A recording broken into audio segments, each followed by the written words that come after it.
I wanted to just sort of start off by posing a question to you. Really, are we in a tech bubble? We've heard a lot about how the technology business has influenced our economy here. We've heard from Airbnb and telling us how we're going to be better utilizing our real estate. All those are really exciting things that we can look forward to. So when I talk about it, I think about what were some of the past bubbles that we experienced. And so I characterize them using a few terms. So subprime, irrational exuberance, savings and loan. So those are probably the three most recent economic and tech bubbles that we've experienced. And they surprised us in some unique way when they finally occurred and how they actually played out. But let me assure you that this time is going to be different. It's always different, right? So history is really going to tell us if we are in fact in a bubble or not, just like it confirms past recessions. So we don't really know until it's occurred. I personally don't think that we are in a bubble, and I'm going to explain to you a few reasons why I don't think that we are. Now, tech firms themselves are generating revenues, profits, they're creating jobs, and they're creating products and services that is well integrated into the economy, into our work, into our personal lives. It's really, we can't live without it. So it's not something that is just going to vaporize and disappear at some point in time.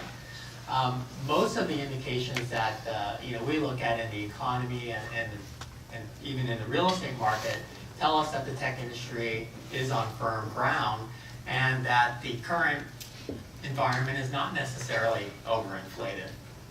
But at the same time, there are some things that give us reasons for pause and to think a little bit more about it. And really, two of those things are the stock market and housing values, which are both extremely high, and makes us kind of wonder, well, what is the next downturn really going to look like? So here in the Bay Area, our economy has become much more reliant on the tech industry with each economic cycle, which has been both a good thing and potentially a bad thing. We're maybe a little bit less diversified than we have been in the past. But the tech industry itself has created tremendous prosperity here in the Bay Area. And what I want to be able to tell you about today is how that sort of influenced the real estate market and what that might look like in the future. So the economic impact of the tech industry in the Bay Area has been far-reaching and unique. So unique in the sense that the tech industry, only part of the tech industry has created most of the growth here in the Bay Area. So back in 2008, the software and the manufacturing sectors of tech were roughly about the same size in terms of the number of jobs. But since that time, the software sector has doubled in size while the manufacturing sector has contracted. So you can see some of the other industries that are listed up here on this chart.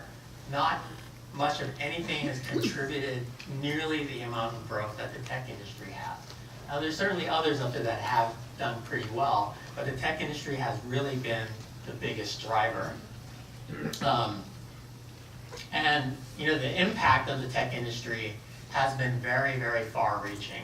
So what I mean by far-reaching is that since 2009, the tech industry has created 175,000 jobs.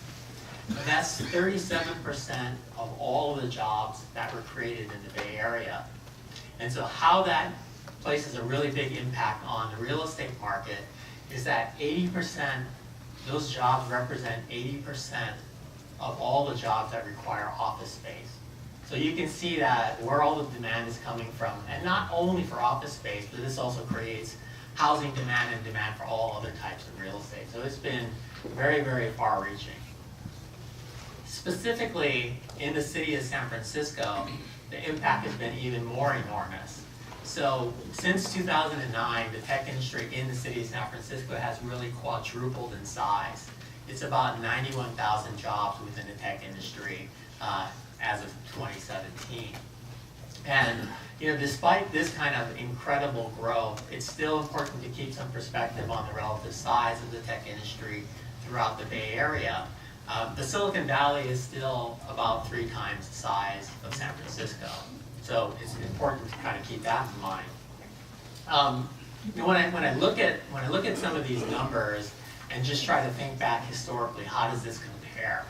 So compared to the dot-com era in the late 1990s and into 2000, these numbers are far bigger.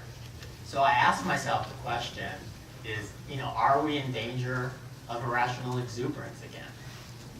So we talked a little bit about the tech industry and how it may be on more solid ground, but we really have to take a closer look at the real estate trends and see what's kind of happening there.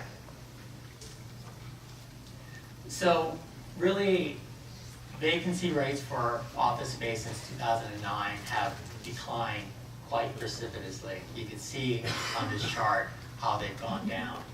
On the housing side, the apartment inventory has remained really tight, and we've seen a lot of new development across the entire Bay Area.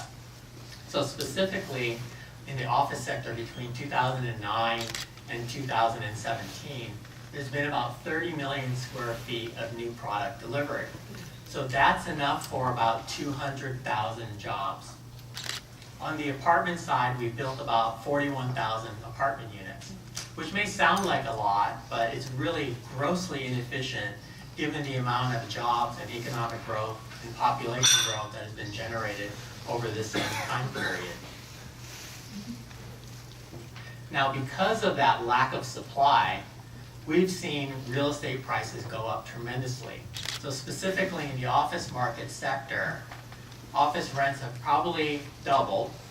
Well, in fact, they have doubled since 2009, and they've increased even faster in San Francisco, where they're up about 138% to $73 a square foot, which is just about a record level going back to the year 2000. Now, rents have increased quite rapidly across the Bay Area as a whole, and you can see where they've increased quite fast in San Jose, the Peninsula, Oakland, most recently, and the Walnut Creek, further East Bay Area, where it sort of cycled around and rents have really gone up everywhere in the Bay Area. On the housing side, and we're using apartment rents to sort of measure that, apartment rents have gone up tremendously, about 75% since 2009, up to an average of $3,000 per month. Now that's not as fast as office rents have increased, but what's important to keep in mind when you take a look at this graph in particular is that apartment rents are higher than they've ever been. They're much higher than they were back in the dot-com era. So it's created a situation where it's quite unaffordable. And that really is the same kind of situation you can talk about for businesses who are facing these higher increased rents. So that's really become all too familiar for both people and businesses, and something that is quite worrisome when you think about how sustainable is this kind of growth cycle and how sustainable are some of these prices for real estate. So the growth sort of continues, and it seems to continue at a rapid pace. And then they ask yourself the question, well, why is that? And the answer is right there on your screen. And the reason is because we have a world-class tech talent workforce that's driving innovation here in the Bay Area, and it's our competitive advantage. It's really what people want to tap into and why companies are growing. We did a study that analyzed tech talent across North America, and what we found was that the San Francisco Bay Area is the largest cluster of tech talent in the country. So we've got about 328,000 technical workers who are working across all industries here in the Bay Area. And so when I say technical workers, it's specifically going to be like your software developers and programmers, and those who are involved specifically on the technical level and not really scientific. It's been an incredible resource for us. So one of the other things that's been really important and dramatic here in the Bay Area has been our ability to draw talent in from the outside. And that's what we call sort of a brain gain. So how we measure that was a basic supply and demand kind of a comparison. We looked at how many people in the region are we educating with tech degrees, and how many jobs are we creating. We're creating way more jobs than people we are educating, therefore we have a brain gain. And our number is about plus 80,000 over the past 5 years. And you can see the next two largest areas, Dallas and Seattle, about 22,000. On the other end of the spectrum, areas that are educating more people than they're creating jobs are listed there on your screen. So to sort of get into our commercial real estate forecast, what does all this mean, for going forward for 2018? Well, we know that we've got a tremendous amount of demand. We know that real estate prices have gotten really high. We know that we have a tight labor supply, and we know that traffic congestion is terrible. And so all of these kind of things should be having a more of a restraining effect on growth, but it really isn't, and we expect growth to accelerate in 2018 and for us to have an even better year than we did in 2017. So specifically for the office market, we're looking at completions will probably increase by 25% in 2018. We're going to hit about 12 million square feet of new deliveries. That's going to be a cyclical high. And since about 65% of that has already been pre-committed, primarily to technology companies, we think rents are going to go up by about 3 to 8%. And that's probably going to be on the higher end in San Francisco and Oakland. For the apartment market, we're also going to see increased deliveries. It's going to reach a cyclical high of about another 13,000 units. But because many of those units are at the higher end of the market and rents are already at historic highs, we don't think rents are going to increase that aggressively, more in the 1 to 3% range. The highest rental increases are likely to occur in Oakland and in Silicon Valley.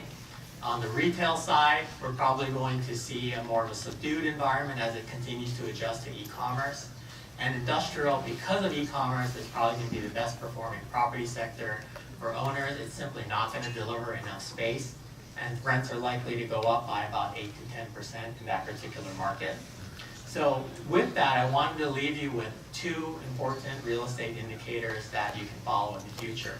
So the first one is the unemployment rate, which is highly correlated to real estate, and specifically the office vacancy rate. You can see how those two lines track each other very closely. So if we know where unemployment is going to go, we might have a pretty good idea of where the supply of real estate is going to be.